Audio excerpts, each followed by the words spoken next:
satu hari ada orang India tua yang hidupnya saleh, ya, saleh sekali sampai tidak makan daging, dia makanannya sayur-sayuran aja. Kalau jalan pun dia hati-hati jangan sampai menginjak semut supaya jangan mati. Begitu saleh, ya. Cita-citanya ialah supaya bisa masuk nirwana, diterima oleh dewa-dewanya dan masuk ke surga yang namanya nirwana itu. Itu. Satu hari diinjili sama seorang misionari dari Amerika. Pak, kalau mau selamat terima Tuhan Yesus, ini anugerah, tinggal terima selamat. Dia tidak mau. Kok gampang? Hanya terima saja keselamatan. Keselamatan itu harus diupayakan. Hidupnya itu harus berpuasa segala macam lah itu tadi. Itu. Jadi akhirnya tetap tidak mau dia terima Tuhan Yesus. Injil kok gampang masuk surga, tidak mau dia. Jadi ya sudah baik, tapi tetap bersahabat kan mereka. Ya, jadi kalau Anda nginjili orang nggak mau jangan ditempeleng. Ya, tetap bersahabat aja. Nanti ya. Baik, tidak apa-apa, cuma ya kita ingatkan itu keputusan masing-masing dalam hati, ya. Minggu yang lalu kan saya tidak maksa Anda kan, Anda terima Tuhan Yesus sendiri.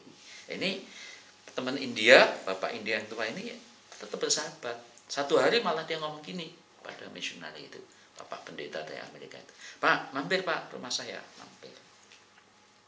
Dia bilang begini, sekalipun agama kita beda, kita sahabat. Dan saya ini mau pergi dan mungkin tidak kembali. Kemana Pak? Saya mau pergi ke Sungai Gangga, sungai yang suci. Gitu. Dan saya pergi bukan dengan jalan kaki, tidak naik kereta api.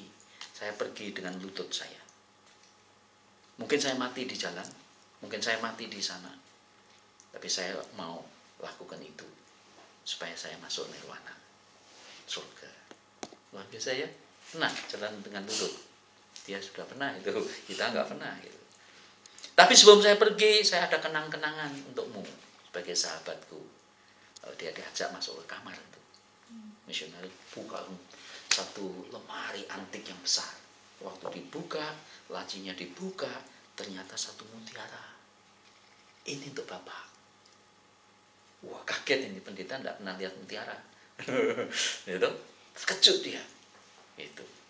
Dan tapi juga dia mikir mungkin kebudayaan orang India itu kalau mau jual caranya memang gitu. Jadi dia takut terima. Aku tidak punya uang, aku tidak punya uang. Ini untuk Bapak. Ya tapi aku tidak punya uang. Dikiranya suruh beli. Akhirnya dia keluarkan dompetnya ini pendeta. Ini walaupun tidak banyak tapi terima ini sebagai itu harga, cuma aku terus terang tidak punya uang banyak. Keluarkan uangnya. Waktu dikeluarkan uangnya itu, Bapak India ini marah.